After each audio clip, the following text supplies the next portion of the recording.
I went to my husband's law firm to consult about filing for divorce, only to catch him in the waiting area, gently holding the woman he never forgot.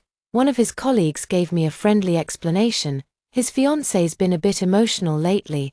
They have been all over each other around the office. I gave a faint nod, then calmly pulled out my phone and began recording and taking pictures. After 3 years of marriage, I had finally accepted the truth. I could never warm Sebastian Whitmore's heart, so I chose to walk away. When I later sat across from him at the negotiation table with my lawyer beside me, Sebastian insisted that I leave the marriage with nothing.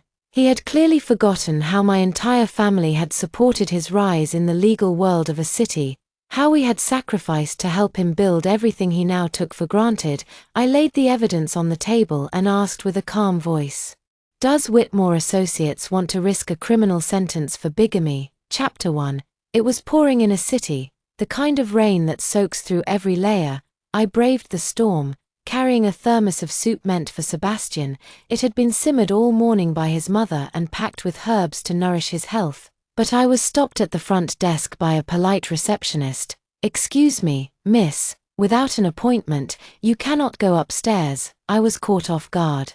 Sebastian and I had never announced our marriage. Not a single person at his firm knew we were married. Even though I had carefully shielded myself with an umbrella, the rain had already soaked through parts of my clothing. Damp strands of hair clung to my cheeks. I caught sight of myself in the glass wall beside the reception desk, soaking wet and pathetically out of place. I did not explain. I did not want to embarrass Sebastian. Instead, I pulled out my phone and called him. No answer. Probably in a meeting. I sent a message and took a seat in the lobby, thermos in hand, waiting. This soup, filled with good intentions and care, was from his mother. I could never quite bring myself to reject such kindness. Then I heard it. "Mr. Whitmore." I turned. The receptionist was confirming a schedule with Sebastian, who had just entered. I should have stood up and greeted him. That was what any wife would do, but something held me back. He had his arm around a woman I recognized. Ella Barnes, his friend of 10 years, his so-called first love, the woman whose name had hovered around us from the moment we met. The office air conditioning was turned low. Cold air slipped through the damp fabric of my clothes, settling deep into my bones. I stood frozen, watching as he walked away with Ella, holding her close, shielding her like she was made of glass.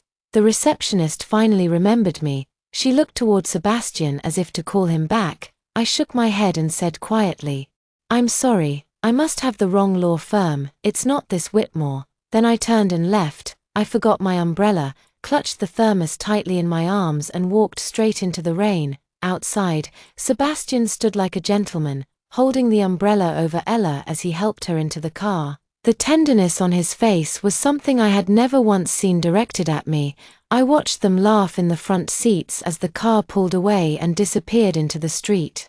I walked over to the nearest trash bin and threw the thermos inside. Then I went home. When I arrived, soaked from head to toe, his mother looked at me in shock and asked question after question. I gave vague answers and went straight to the bedroom. After a long, scalding shower, I wrapped myself in a blanket and curled up in bed, letting the tears soak into the pillow beneath my cheek. Sebastian and I had been married for 5 years, and in all that time, Ella had never been far from his life. Always under the label of old friend, always appearing at just the right moments. 2 years ago, Ella got married. I had thought maybe, just maybe, we were finally past that chapter. But it turned out they had never really ended. Their so-called friendship had never once respected any boundary. That night, long after midnight, Sebastian came home. He lay down beside me. He smelled faintly of alcohol, and of a woman's perfume. I sat up and looked at him. "I went to your office today. I saw you with Ella." He did not even open his eyes. "She is getting divorced," he said. "She came to consult with me about the process." That was all, a brief, indifferent explanation. He never asked why I had gone. He never asked if I had waited. He never noticed the soaked clothing or the cold soup. Ella's needs would always come first, and I, because I loved him, was expected to accept that. I tried to hold in my tears. I wanted to ask more, to say more. But the only response I received was the sound of his steady, heavy breathing. He had already fallen asleep, Early the next morning, Sebastian stood in front of the mirror, carefully knotting his tie. His phone sat on the counter nearby, on speakerphone. "Hey, Whitmore," came a familiar male voice through the line. "It's my birthday today. Why not bring your wife out to celebrate with us?" It was one of his close friends calling. I thought for sure he would decline, but to my surprise, he said yes without hesitation. Breakfast was quiet, as usual. The only sound was my mother-in-law gently nagging us again about having a child. Sebastian responded with his usual charm, saying all the right things to ease her worries. He had always kept up the image of the dutiful son. Just before he left for work, I gathered the courage to ask him, "Sebastian, can we talk tonight?" He was pulling on his shoes, distracted. "Got to work late at the firm. We can talk when I get home." The front door closed softly behind him. He did not even glance in my direction. That evening, I sat alone on the sofa, waiting for him to return. I was ready to have a real conversation. If this marriage was going to keep going like this, me doubting everything, walking on eggshells, I would lose my mind. I needed to know what he wanted from this relationship. If he truly no longer wished to continue, I was ready to set him free. By 8 o'clock, I recalled the call he received that morning. Something about it tugged at my thoughts. A strange suspicion crept in. I called Sebastian. It rang for a long time. Just as I was about to hang up, the line finally connected. But it was not his voice I heard. It sounded like the phone had been left in a pocket and answered by accident. "To Sebastian and his lovely bride-to-be, may your marriage be filled with joy and beautiful children. Oh stop, you're too much. And happy birthday to you too," came a cheerful woman's voice. It was Ella. "I cannot believe Sebastian and I are finally getting married. You all better come to the wedding." "Of course we will. You've been together for 10 years. It's long overdue." "Yeah, we're sitting at the head table. We're the witnesses of your love story." My chest tightened, my hand trembling as the phone slipped from my lap onto the sofa. I slowly reached out and turned on the speaker. Laughter and cheer spilled from the phone. Beneath it all, the truth I had been trying so hard not to see. By the time the call ended, my face was wet with tears. I had thought, maybe Sebastian only agreed to bring me because he was trying to keep up appearances for his friend. I never imagined the bride they were toasting was not me.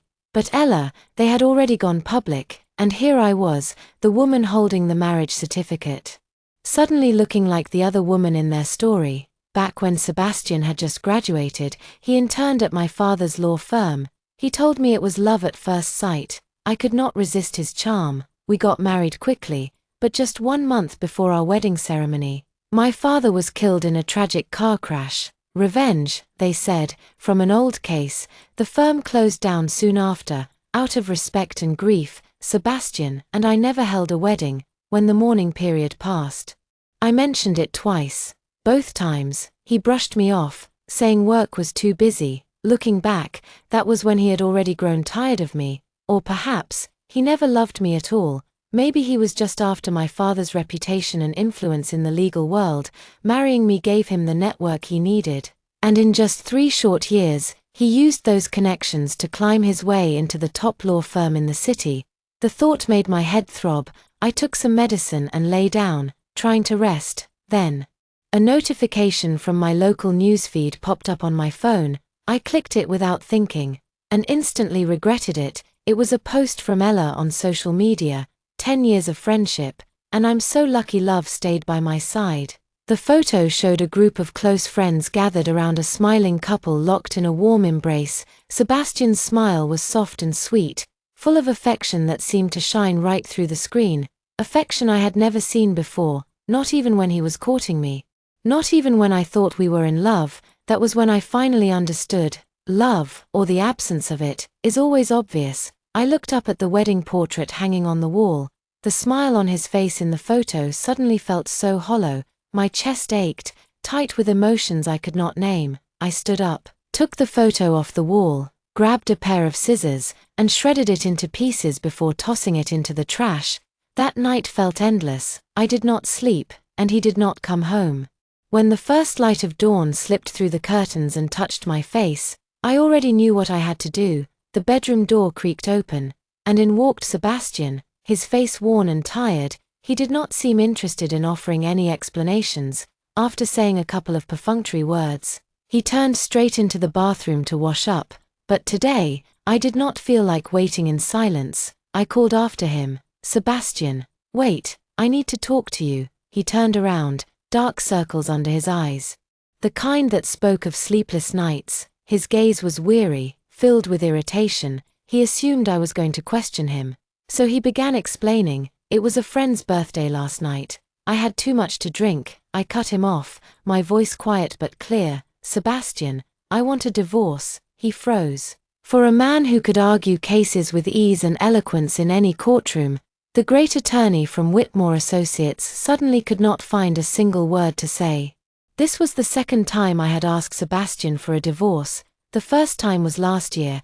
It had been our wedding anniversary, a day I had spent weeks preparing for. I had planned something big, a surprise I thought would change our lives. I remember it vividly. That night, there was a candlelit dinner, fresh flowers, warm embraces, and soft kisses. For a brief moment, I allowed myself to believe in the illusion of love, just as I wrapped my arms around his neck. Ready to whisper the news that I was pregnant, his phone rang. It was Ella. Like a forgotten toy, I was pushed aside. "Jessica Johnson, stop this. Ella is in danger.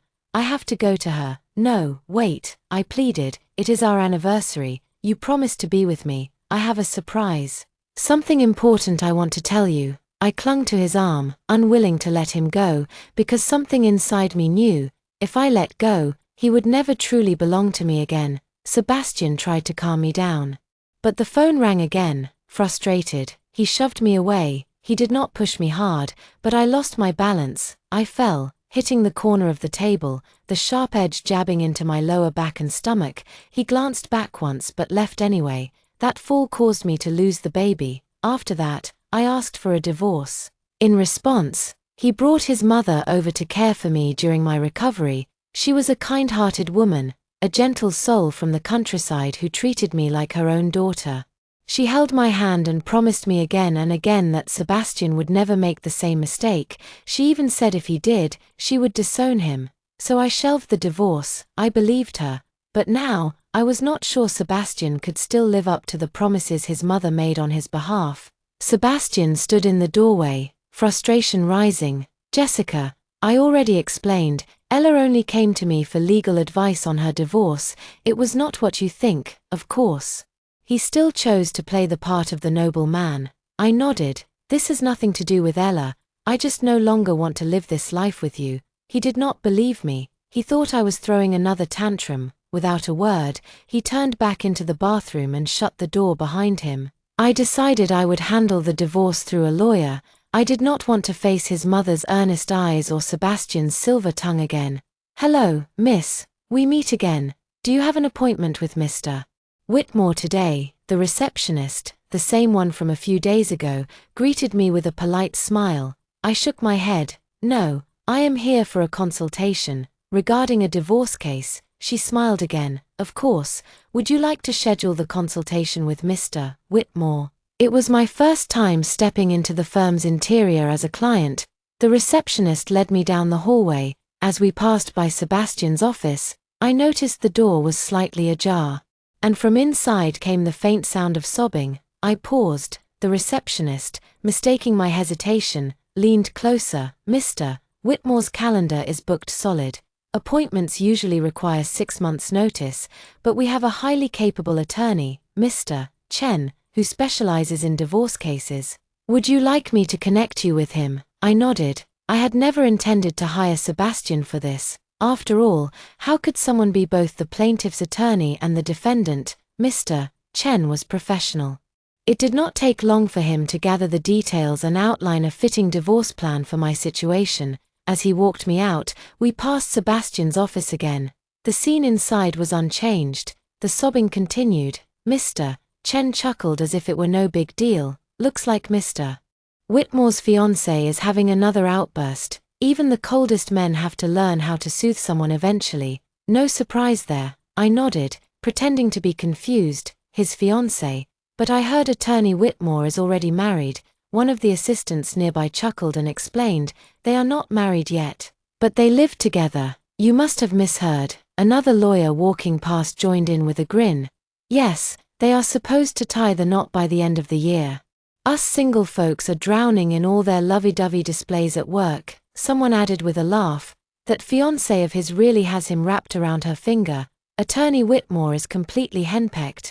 While everyone was distracted, I quietly raised my phone and snapped 2 photos. Later that evening, I began going through the property documents as instructed by Attorney Chen. This apartment was actually purchased by my father before he passed away. At that time, Sebastian was still a nobody, a struggling junior lawyer with no savings. My father paid the full amount for our marital home and generously put both our names on the deed. This part would be tricky. I never intended to take advantage of Sebastian when it came to money. I only wanted what rightfully belonged to me. I retrieved my old savings card and headed to the bank to check the account statement. The clerk printed out the balance and handed it to me. It was empty. I was stunned. Completely empty. It was outrageous. Sebastian had clearly been scheming behind my back, keeping secrets, and preparing for this all along. That night, Sebastian returned home from work and, surprisingly, acted unusually affectionate.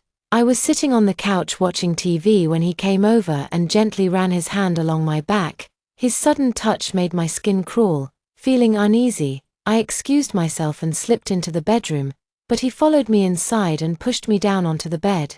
He began to kiss my neck slowly, carefully. Once upon a time, I might have welcomed his affection, but now, I only felt disgust. He sensed my stiffness and pulled back, looking down at me. Jessica, what is going on? Sebastian, I want a divorce. What do you think you are doing? He frowned. Stop overreacting. I know I have been busy lately and maybe a little distant. Let us have a child, that way you will not feel so bored or lonely. I let out a cold laugh. So, it is your mother again. She is pressuring you to have a grandchild, and now you are crawling into my bed. His expression darkened. Jessica, must you say things like that? I pushed him off and sat up. Did I hit a nerve? Stop wasting both our time. His frustration boiled over. He pinned me down and kissed me roughly. I bit down hard on his lip until it bled. Get off me. Now, this is marital duty, he shouted, and what you are doing right now is against my will. Just as we reached a boiling point, his phone rang. I did not need to guess, it had to be Ella. For once, I was grateful for her perfect timing. Sebastian answered the call, then immediately grabbed his coat and walked out the door. His mother called after him twice, and only then did he mutter something vague about work at the law firm. She turned to me with a concerned look and asked if we had been fighting. I did not deny it, but I also did not want to burden her with the details. Over the next 2 days, I quietly arranged everything and made plans to return to my hometown for a break. After my father passed away, my mother had moved back to the countryside to live with my grandmother. I bought a plane ticket home, and just as I was finishing packing, my mother called. Jessica, how have you been lately? Your grandma and I have been missing you. Her voice was as gentle as ever. In the background, I could hear Grandma's faint cough. My eyes welled up with tears, and I could barely speak.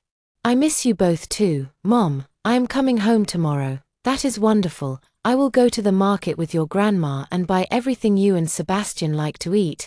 I quickly interrupted her. You do not need to. He is not coming. There was a pause on the other end of the line. After a moment, she spoke again. Gently, Jessica, did something happen between you two? I knew I could not hide it from her, so I told her the truth. Living with him has become too exhausting.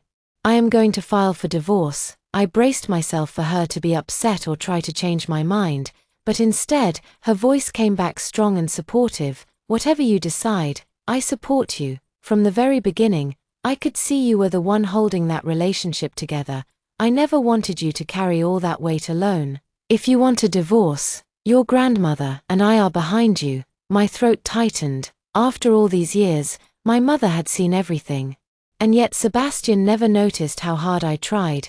10 minutes before boarding, my phone rang again. It was Attorney Chen. He was clearly beating around the bush, stammering through vague comments about divorce arrangements. I was rushing to board my flight, so I cut him off bluntly. Just get to the point. Then he said, Miss Johnson, your husband, his attorney Whitmore. I answered without hesitation. Yes, that is correct. Earlier that morning, I had sent Sebastian's address and phone number to Attorney Chen and given him full authority to handle everything.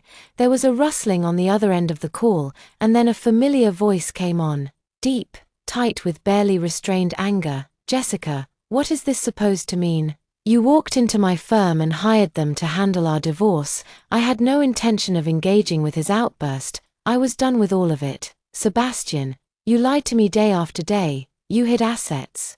Schemed to leave me with nothing. So of course I found the best law firm in a city to represent me. And now I am telling you, seriously, I want a divorce. And yes, I want you to walk away with nothing. I ended the call, sent a quick text to Attorney Chen, and turned off my phone before heading straight to the boarding gate.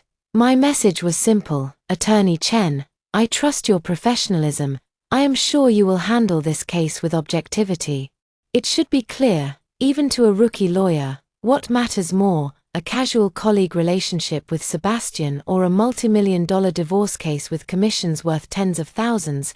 I was confident Attorney Chen would do his job right. As I walked out into the arrival hall, I spotted my mother and grandmother waving at me from a distance. It had only been a year since I last saw them, but Grandma's hair had turned even whiter, and her back had curved just a bit more. Still, her face lit up with the same gentle, loving smile. My nose tingled, and I hugged them both tightly. These past few years, I had poured all my energy into Sebastian and had neglected the two women who loved me unconditionally. Our family home was an old, modest villa, a little worn down by time. But my mother had filled it with warmth.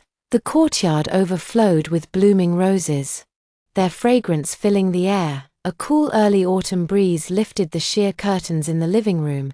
Just then, Little Fortune, my dog, ran to my feet, wagging excitedly, brushing against my legs. I picked him up and lifted him high. He responded with happy licks on my hand. Little Fortune had once lived with me, but Sebastian had allergies. Just a bit of dog hair would send him into a meltdown. We had even argued about it once, but in the end, I compromised and sent my pup back to the countryside. I kissed the top of his head and whispered, "I'm sorry, I still haven't lived the life I hoped for." He tilted his head as if he sensed my sadness, then spun in circles and rolled on the floor trying to cheer me up. I smiled and patted his little head, a flicker of warmth rising in my chest. "Jessica, come wash your hands. Dinner is ready," my mother called from the kitchen. The smell of homemade food filled the air. Little Fortune darted off ahead of me, eager as ever. Over dinner, neither my mother nor my grandmother mentioned Sebastian. They only asked me gently about my plans. I curled up next to my mother and said playfully, "No plans for now, I just want to spend time with you both." Grandma stroked my hair with a smile. "My sweet girl, if you want to stay with me forever, I'll use my pension to take care of you." Later that night, when I turned my phone back on, a message came in from an unfamiliar number. "Hello Jessica, this is Ella. Please do not misunderstand my relationship with Sebastian. He is only representing me in my divorce case. That is why we have been in frequent contact lately. I hope you will not take it the wrong way." The irony of her explanation made me laugh. I replied by sending her the photo I had taken that day at the law office, the one where she and Sebastian were embracing ever so sweetly. I wrote, "Miss Barnes, I do not misunderstand. But that does not mean others won't." Within seconds, she called me. Gone was the sweet, innocent tone she usually used. She chuckled softly, her voice now laced with mockery. "Jessica, I thought you did not know how to speak. Turns out you do. For all these years, Sebastian never acknowledged you publicly. You swallowed it down. And now, you are finally done playing the quiet wife." I did not argue. I said calmly, "You are right. I no longer plan to endure this. I will make room for you to take over the title of Mrs. Whitmore. But even if I handed it to you right now, would you even be able to take it?" There was a short pause on the other end of the line before she replied, "You do not need to worry about that. I will be divorced very soon. Then I suggest you hurry up and get Sebastian to sign the papers. If this drags into a courtroom, it will not be a good look for either of you." A week after returning home, I saw Sebastian again.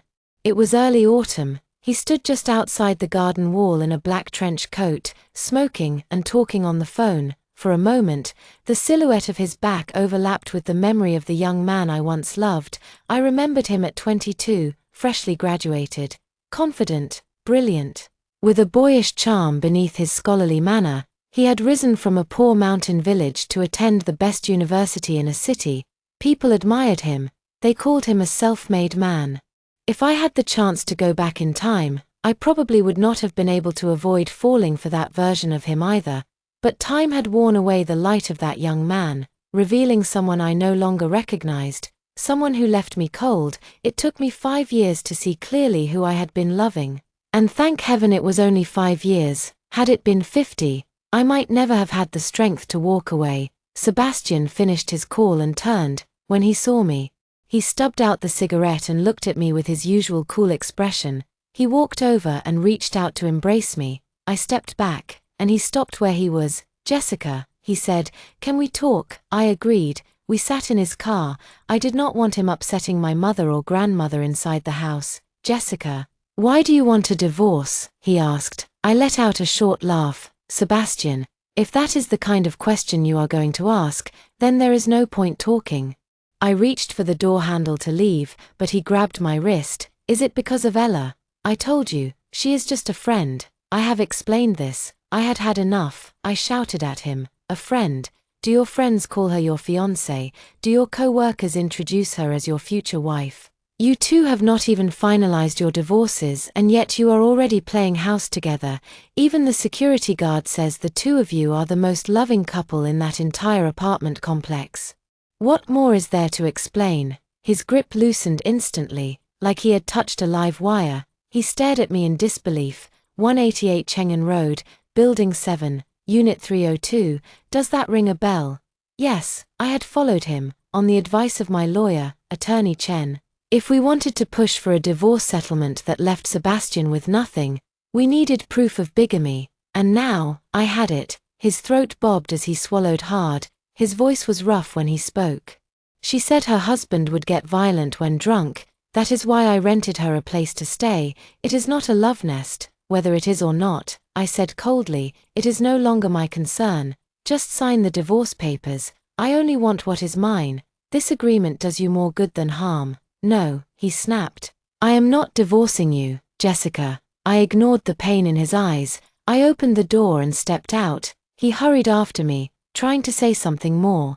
But I stopped at the doorstep and did not turn around. "If you take one more step," I said quietly, "tomorrow our marriage certificate will be published on the homepage of your firm's website."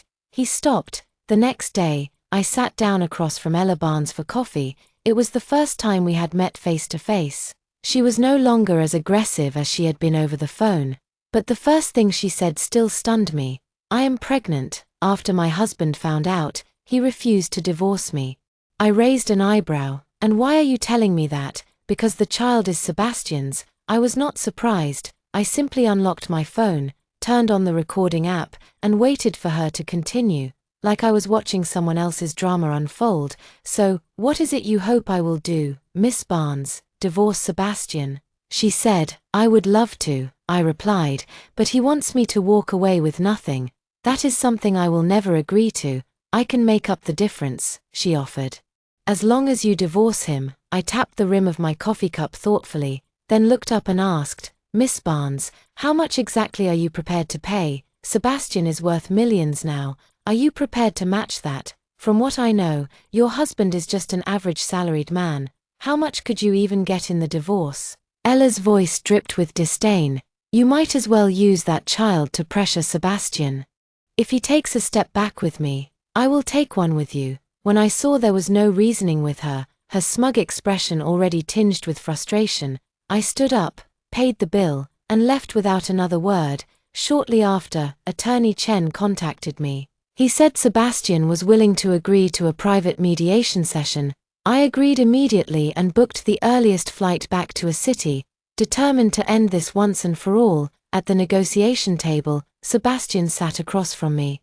Composed as always, he agreed to the divorce and to a 50-50 split of all marital assets. I looked at his politely indifferent expression, and for a moment, I could not help but laugh. "Attorney Whitmore," I said slowly, "you diverted assets, and now you still want half the property. Is this your idea of fair negotiation? He replied flatly. There was no diversion. I used those funds to pay off debts. My mother took on a lot of debt raising me and supporting my education, without a word. I slid a stack of photographs and a digital recorder across the table. His gaze fell on the top photo, and his face immediately tightened. The first image was of him and Ella, locked in an intimate kiss. I pressed play on the recorder. One by one, voices came through, testimonies from his colleagues, from neighbors in their apartment complex. All of them confirmed that Sebastian and Ella had been living together as husband and wife for quite some time. Attorney Whitmore, I asked quietly, are you prepared to face charges of bigamy? I had not yet sent these recordings and photos to Attorney Chen. I trusted his professionalism, but I could not trust Sebastian's character. His face paled. The man who had always appeared calm and in control now looked visibly shaken. Attorney Chen seized the moment, calmly advising Sebastian to settle the matter privately. If these materials made it to court, the damage to his career and reputation would be irreversible. Sebastian, I said gently, almost with pity, I am not asking for much. Do not forget who helped you rise from an unknown intern to where you are now. His hands clenched into fists. After a long silence, he finally gave in. When he signed his name on the papers, it was over. We split everything equally. The house went to me. I only took what was rightfully mine.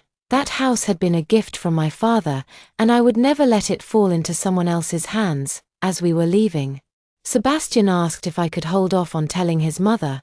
I agreed, but only 2 days later, I received a call from the hospital. Sebastian had been injured and needed a legal guardian to sign for surgery.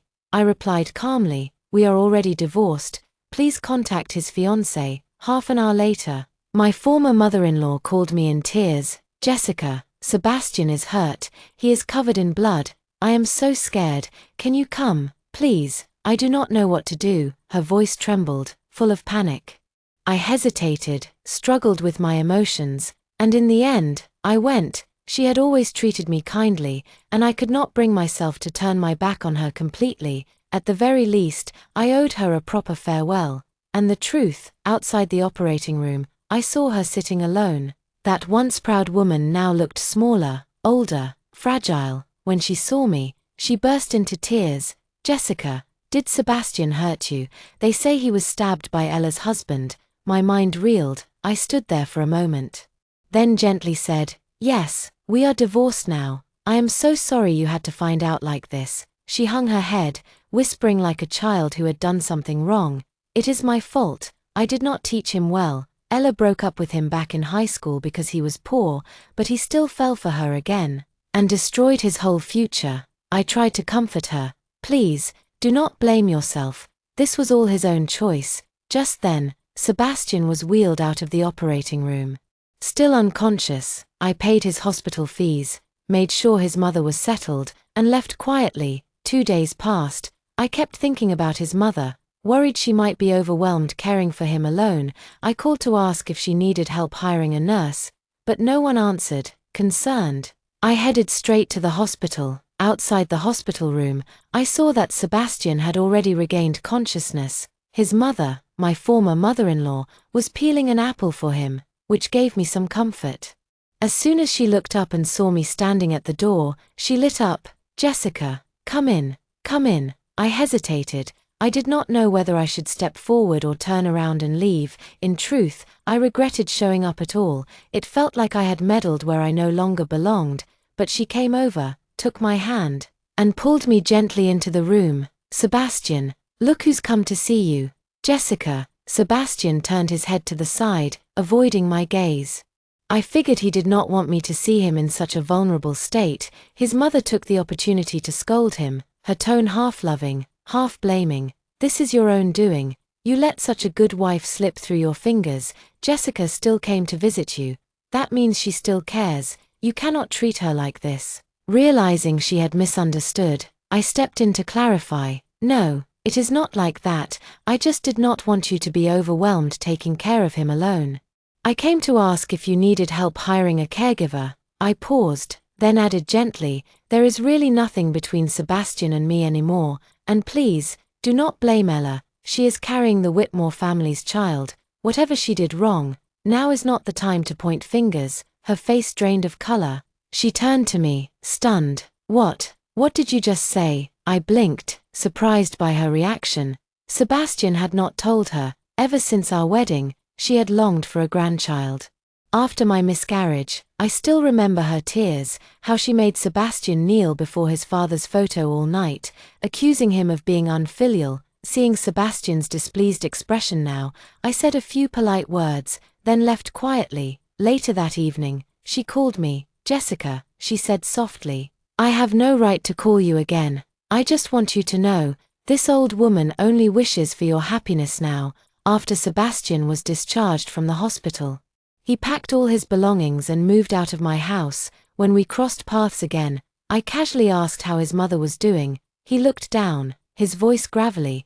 "She went back to the countryside." I nodded. It made sense. He had probably hurt her enough to drive her away. A few days later, I visited Mr. Chen at the law firm to settle the remaining legal fees. As he handed me the receipt, he leaned in and lowered his voice, as if sharing a secret. "I probably should not be telling you this, but since you are the client, you deserve to know how things turned out. Honestly, what Sebastian did, it is hard to defend." He glanced around before continuing. "Everyone here thought Ella was his fiancée. The worst part is, he never corrected anyone. He did not exactly confirm it, but he did not deny it either. That silence, it says a lot." After Ella's husband stabbed him in our office, the upper management used the incident as an excuse to suspend him without pay. Officially, they said it was to give him time to recover, but the truth is, his personal conduct had become too disgraceful. Ella came back recently too, filed for divorce. She is suing directly this time. Her husband beat her so badly she lost the baby. One of my colleagues went to mediate, and even he nearly got punched. I did not act surprised. Instead, I calmly offered the missing piece of the puzzle. It was Sebastian's baby. Mr. Chen's eyes widened, and then he slapped his thigh in realization. No wonder, I kept thinking, no mother would hurt her own child. Her husband must have found out. So that explains it. As I walked out of the law office, I felt lighter than I had in a long time. In the weeks that followed, I interviewed with several companies and eventually received an offer from one I really liked. Starting fresh, throwing myself into work, it truly felt like I had turned the page. One evening, after saying goodbye to my coworkers, I saw Sebastian waiting by the building's entrance. He said he wanted to talk. I refused without hesitation, but he stepped in front of me, blocking my path. Annoyed, I snapped, "What do you want? I do not think we have anything left to say." His voice was quiet, almost pleading. "Jessica, could you forgive me?" I gave a half-hearted smile. "Sure, you are forgiven." I turned to leave, but he caught my wrist again. "Then, could we get back together?" he asked. I looked at Sebastian with cold indifference. How could he still have the nerve? No shame, no bottom line. With a faint, bitter laugh, I said, "Sebastian, is it that after trying a life of bills and burdens with your so-called soulmate, you suddenly remembered how convenient I was? That I served you like a king, made your life easy, so now I am the better option? But tell me, why should I ever consider marrying you again?" Sebastian shook his head, trying to explain. "No, that is not it. I realized I truly love you. I was a fool before. I will never find anyone who loves me the way you did. I cannot live with Ella anymore. I used up all my savings paying off her gambling debts from the divorce, and once the money was gone, she started resenting me, said I was useless. She even pushed me to take unethical cases. I refused. The firm warned me, and now I am suspended for a month." I slapped his hand away and glared at him. "So that is what this is about. Serves you right. Sebastian, do not come near me again. You disgust me. If you keep harassing me, I will call the police." Sebastian stood frozen, watching Jessica walk away, her figure fading from view. A dull ache throbbed in his chest. He had lost her for good. This girl who once loved him so deeply, who gave everything for him, who was willing to stand by his side through hardship. He wanted to fix it, but it was too late. Everyone who ever truly loved him had already left. Ella was his first love, the girl who had brought light to his dark high school days. Even after she broke up with him to chase a wealthier man, He still believed he loved her. He thought that was what love was. Then he met Jessica. At first, he looked down on her, a spoiled, privileged daughter of a powerful man. But he needed her father. In the legal world, connections were everything. So for the first time, he compromised his integrity. He pursued Jessica deliberately, and she was so easy to fool. It did not take long before he won her father's trust. Soon, he had risen to the top of Johnson Associates. To further cement that alliance, he proposed to Jessica. She was young, naive, untouched by the world. She could not even tell real affection from pretense. When he proposed, she cried with joy and said yes, never suspecting a thing. Later, a bigger law firm came knocking. The offer was tempting, but conditional. He had to reverse his testimony in a long-closed case. He agreed. Jessica's father was furious when he found out, scolding him for acting without discussion. But the damage had been done. The son of the man from that case was known for trouble. The day after the case was overturned, he drove straight into Jessica's father. It was Sebastian's car that day. The man thought Sebastian was behind the wheel. In that brief moment while Sebastian stepped out, the driver hit the gas and ran down Mr. Johnson. He died at the scene, crushed by guilt. Sebastian never filed for divorce. When Ella came back into his life asking for help with her divorce and whispering promises of love, he was tempted, but he still did not want to let go of Jessica. He thought, without him, Jessica, the delicate flower raised in a greenhouse, would never survive.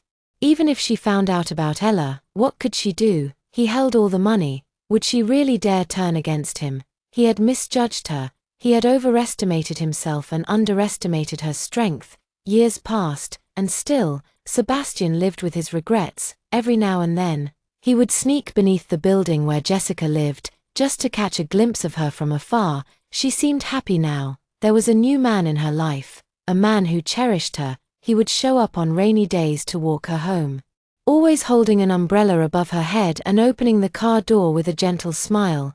One evening, Sebastian watched from the shadows as Jessica opened the passenger door. She paused. Inside, resting on the seat, was a bouquet of soft pink roses. She smiled, and Sebastian felt the sting of that moment deep in his chest, because he had never once done that for her.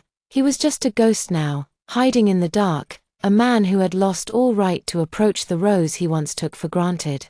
Thank you for watching today's story. If you enjoyed this video, please give it a thumbs up and share it with your friends. We'd love to hear your thoughts in the comments below, so feel free to share your opinions, and don't forget to subscribe to our channel for more great stories. We'll see you in the next video.